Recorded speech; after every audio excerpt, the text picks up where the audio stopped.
વડોદરા શહેર કોંગ્રેસ સમિતિ દ્વારા ગાંધી નિર્વાણ દિવસ નિમિત્તે વડોદરાના ગાંધીનગર ગૃહ ખાતે આવેલ મહાત્મા ગાંધીની પ્રતિમાને પુષ્પાંજલિ અર્પણ કરવાના કાર્યક્રમનું આયોજન કરવામાં આવ્યું, જેમાં મોટી સંખ્યામાં કોંગ્રેસના ચૂંટાયેલા પ્રતિનિધિઓ તેમજ કાર્યકર્તાઓ વિશેષ ઉપસ્થિત રહ્યા હતા. આજના દિવસે 1948માં નવી દિલ્હી સ્થિત બિરલા ભવનમાં નાથુરામ ગોડસે એક પછી એક 3 ગોળી ચલાવીને બાપુની ક્રૂર હત્યા કરી નાખી હતી. ગોળી વાગતા જ બાપુ ઢળી પડ્યા હતા અને પોતાના અંતિમ શ્વાસ લીધા. ત્યારે આજે રાષ્ટ્રપિતા મહાત્મા ગાંધીજીની પુણ્યતિથિ છે.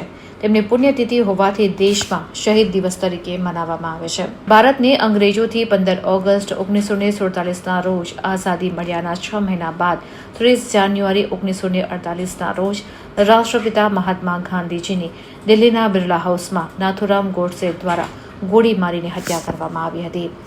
વડોદરા શહેર કોંગ્રેસ સમિતિ દ્વારા આજરોજ મહાત્મા ગાંધીજીની પ્રતિમાની પુષ્પાંજલિ અર્પણ કરવામાં આવી હતી, જેમાં વિપક્ષી નેતા ચંદ્રકાંત શ્રીવાસ્તવ, વડોદરા શહેર કોંગ્રેસ સમિતિ અધ્યક્ષ ઋત્વિક જોશી, મ્યુનિસિપલ કાઉન્સિલર પુષ્પાબેન વાઘેલા સહિત કોંગ્રેસના તમામ પદાધિકારીઓ કાર્યકર્તાઓ વિશેષ ઉપસ્થિત રહ્યા હતા. આજે મહાત્મા ગાંધીની પુણ્યતિથિ નિર્માણ દિન કહેવાય ને. સાંજના સમયે 5:17 બિરલા હાઉસમાંથી પ્રાર્થના સભા સંબોધવા માટે જ્યારે નીકળ્યા ત્યારે નાથુરામ ગોડસે ગોળી મારી. આ દેશનું દુર્ભાગ્ય છે કે જે દેશની આઝાદીની ચેતના જગાવનાર, દેશને આઝાદ કરનાર, લાઠી અને ગોળી ખાનાર, કેટલાય વખતો જેલમાં યાતનાઓ ભોગવનાર એ વ્યક્તિ જેને દેશના યુવાનોમાં ચેતના જગાડી, દેશની આઝાદી તરફ વાળ્યા અને એક નવી ક્રાંતિ લાવ્યા.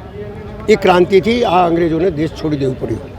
એવા મહાન વ્યક્તિને દેશના જ વ્યક્તિ, એક નિર્બળ, નિસહાય અને જેની પાસે કોઈ હથિયાર નહીં એવાને ગોળી મારીને શું બહાદુરી કરી.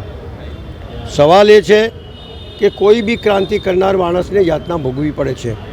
મહાત્મા ગાંધી તો જતા રહ્યા, પણ મહાત્મા ગાંધીની વિચારધારા નહીં ગઈ. આજે પણ અહિંસાના માર્ગ ઉપર ચાલનારા લાખો લોકો છે. એની વિચારધારાથી દેશ મજબૂત થાય છે. પણ આજના દિવસે જ્યારે નિર્માણ દિવસ હોય, જ્યારે એમની હત્યા થઈ હોય, હે રામના શબ્દોના અંતિમ શ્વાસ લીધા હોય, એવાને હું નમન કરું છું. અને એમની વિચારધારા લોકો સમજે, જાણે.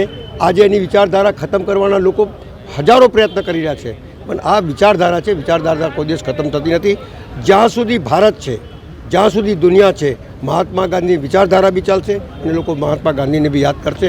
આજના દિવસે હું નમન કરું છું અને એની વિચારધારાને આગળ વધારવા માટે મારાથી જે પ્રયત્નો થશે એ કરતો રહીશ. એ જ મારી અભ્યર્થના છે. જય હિન્દ, જય ભારત.